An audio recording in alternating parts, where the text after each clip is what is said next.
بلغ جنون العظمة منه الذروة، دعا الألوهية، أدمن القتل والتعذيب وسفاح القربى، عين جواده كاهنا، وكانت نهايته ب30 طعنة من رجاله المقربين. كاليغولا الشر المطلق. عام 41 ميلادي، وفي اليوم الأخير من فعاليات ألعاب البالاتين، اجتمع حراس الإمبراطور حوله وانقضوا عليه ليسقط ميتا ب30 طعنة بأياد مختلفة. فمن هو هذا الإمبراطور الذي أنهى حراسه حياته بوحشية؟ وما الذي دفع هؤلاء إلى قتله بهذه الطريقة؟ إليكم القصة من البداية.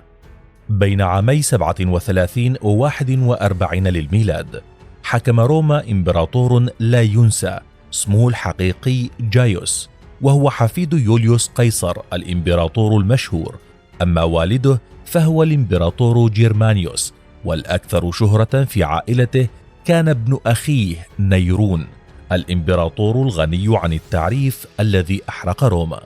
نشأ جايوس على الفروسية وتعلم فنون القتال، وكان على عكس الأطفال يهوى الحروب والمعارك، فصممت له والدته بدلة عسكرية وحذاء عسكريا صغيرا ليحضر بهما تدريبات الجنود الذين أطلقوا عليه لقب كاليغولا، أي المجند صاحب الحذاء الصغير، وهو اللقب الذي اشتهر به حتى موته. حاكم مجنون. كان كاليغولا في بداية حكمه إمبراطورا طبيعيا، شاب في 25 من عمره يستلم الحكم ويبدأ بإعادة المنفيين من خارج البلاد وإجراء إصلاحات سياسية. وقد بدا الشعب مرحبا بالإمبراطور الشاب الجديد، حتى حدث ما لم يكن بالحسبان. مرض عضال تعرض له الإمبراطور حوله إلى شخص آخر، بل يقول المقربون منه إنه تحول إلى شيطان مجنون ووحش متعطش للدماء. بدأت تراوده الشكوك عن جميع من حوله، ظنا منه أنهم طامعون بحكمه، ما دفعه للتخلص منهم وتصفيتهم واحدا تلو الآخر. وقد بدأ بابن عمه جيميليوس، وأعدم والد زوجته وصهره، وحتى جدته التي ربته لم تسلم من إجرامه إذ قام بتسميمها.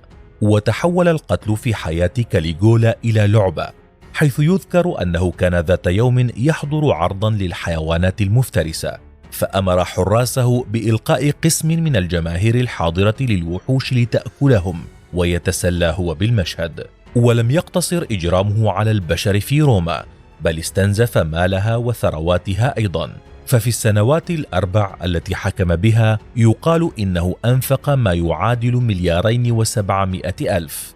وقد أعلنت خزائن روما إفلاسها بسبب إسرافه وطيشه وصرفه مال الدولة على مشاريع صبيانية، كالجسر الذي طوله 3 أميال، وقد أمر ببنائه بين طرفي مضيق نابولي فقط ليتنزه عليه.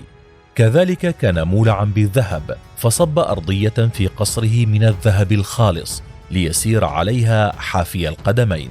وحين أفرغ خزائن الدولة التفت إلى ثروات الأغنياء وفرض الضرائب والإتاوات على الفقراء لينقم عليه الشعب بكل طبقاته، خاصة بعد بنائه تمثالا كبيرا جدا له ليأمر الناس بعبادته.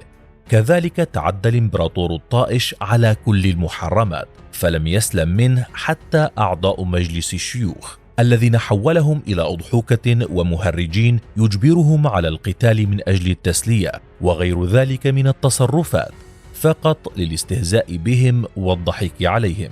وحتى نساء حاشيته لم يسلمن من طيشه، إذ اعتدى الإمبراطور على نساء المقربين منه، بل ويقال إنه كان يمارس سفاح القربى مع شقيقاته ال3 علنا. ولم يعرف له صديق مقرب أو صاحب إلا حصانه نيستاتوس الذي أحبه كثيرا، فبنى له قصرا فاخرا من العاج والرخام. ولم يتوقف عند ذلك، بل أعلن رغبته في تعيينه كاهنا في مجلس الشيوخ ليشارك في النقاشات مع كبار رجال الدولة، إلا أن اغتياله حال دون ذلك.